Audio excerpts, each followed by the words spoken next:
উম্মতের হক্কানি আলেমগণ যেমনি ভাবে আমাদেরকে বলবে, ঠিক অনুরূপ ভাবে আমরা আমাদের জীবনটাকে বাস্তব রূপ দেব ইনশাআল্লাহ।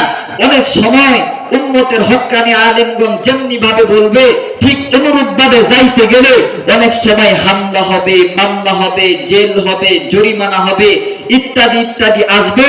এজন্য আমরা উলামা ইকরাম হকের রাস্তা থেকে সরব না ইনশাআল্লাহ।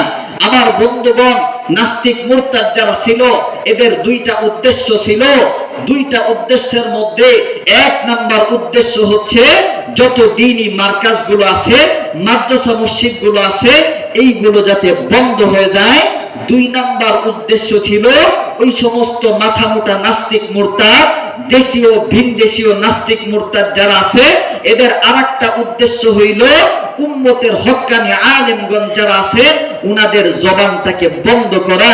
আমার বন্ধুগণ, এখন আমরা দেখলাম আসলে ওদের জবানটাই বন্ধ হয়ে গেছে, উম্মতের হক্কানি আলেমগণ যারা আছেন উনারাই জিতে গেছে। যেরকম আল্লাহু আকবার, আল্লাহু আকবার। আমার বন্ধুগণ, এই জন্যই বলতেছি, অনেক সময় হামলা, মামলা, জেল, জরিমানা, রিমান্ড এগুলো আসবে। এজন্য আমরা উম্মতের হক্কানি আলেমগণ হকের রাস্তা থেকে সরব না ইনশাআল্লাহ। রাজি আছি না ইনশাআল্লাহ? ইনশাআল্লাহ। দুইটা হাত উঠাও, মালিককে ডাক দিয়ে বলেন আল্লাহ, আবার ডাক দিয়ে বলেন আল্লাহু আকবার। ভয় আছে নাকি? ভয় নেই ওরে, কোনো ভয় নেই, আল্লাহ যদি থাকে সহায়। আওয়াজ দিয়ে বলেন ঠিক কিনা? ভয় নেই ওরে, কোনো ভয় নেই, আল্লাহ যদি থাকে সহায়। আওয়াজ দিয়ে বলেন ঠিক কিনা? আল্লাহ যদি সহায় হয় আমাদের ভয় নেই ইনশাআল্লাহ। উম্মতের হক্কানি আলেমগণ যেমনি ভাবে বলবে, ঠিক অনুরূপ ভাবে আমরা সামনে যাব।